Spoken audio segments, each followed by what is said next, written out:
ఎవరి సామాజిక హోదా పరంగా, ఎవరి ఆర్థిక స్థితి పరంగా మనం రిజర్వేషన్ వర్తింపచేస్తున్నాయి. కానీ ఈ ఆర్డర్ మాత్రం నువ్వు దళితులు అనబడుతున్న వాళ్ళు హిందూ విశ్వాసం కలిగి ఉంటే మాత్రమే ఆ ఎస్సీ హోదా వర్తిస్తుంది, SC reservation SC ST act వర్తిస్తుంది అని చెప్పి ఈ రాజ్యాంగం చెప్పడం అంటే దళితుల పట్లనే ఈ ఆర్డర్ వివక్షత చూపినట్టు అనే విషయం స్పష్టంగా దళితుల పట్లనే ఈ ఆర్డర్ వివక్షత చూపుతున్నట్టు రుజువుతోంది. మీ దృష్టికి హైదరాబాద్ లో ఒక చర్చ్ గురించి మాట్లాడు. ఏ కులానికి ఆ కులం చర్చిలు ఉన్నాయి, అందరూ కలిసేసే చర్చిలు ఉన్నాయి. ఏ కులానికి ఆ కులం చర్చిలు ఉన్నాయి ఈ తెలుగు నేల మీద, ఈ దేశంలో అందరూ కలిసేలే చర్చిలు కూడా ఉన్నాయి.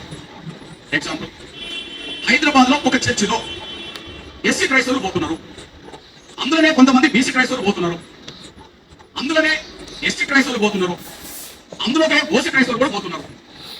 ఒక చర్చికి ఎస్సీ క్రైస్తవులు పోతున్నారు, అదే చర్చికి బీసీ క్రైస్తవులు పోతున్నారు, అదే చర్చికి ఓసీ క్రైస్తవులు పోతున్నారు, అదే చర్చికి ఎస్టీ క్రైస్తవులు పోతున్నారు. చర్చికి ఈ 4 వర్గాల సమూహాలు పోతున్నాయి ఒకే చర్చికి. కానీ ఆ చర్చికి వెళ్ళే 3 వర్గాల సమూహాలకు ఈ ఆర్డర్ వర్తించట్లేదు. ఆ చర్చిలో ఎస్సీలు ఉంటారు, కానీ ఎస్సీలకు ఈ ఆర్డర్ వర్తించదు. అదే చర్చిలో బీసీలు ఉంటారు, ఈ ఆర్డర్ వర్తించట్లేదు. అదే చర్చిలో ఓసీలు ఉంటారు, ఈ ఆర్డర్ వర్తించట్లేదు. కానీ అక్కడ 4 వర్గాలు ఒకే చర్చికి వెళ్తున్నాయి.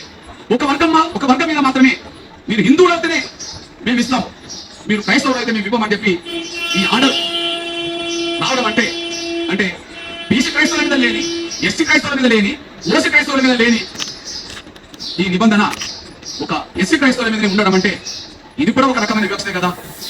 ఒకనాడు మీరు మా దేవాలయాలకు రావద్దని అన్నారు, అది వివక్షతే. కానీ ఈనాడు పలాని దేవాలయాలకు మీరు పోవద్దు అని అంటారు, ఇది వివక్షతే.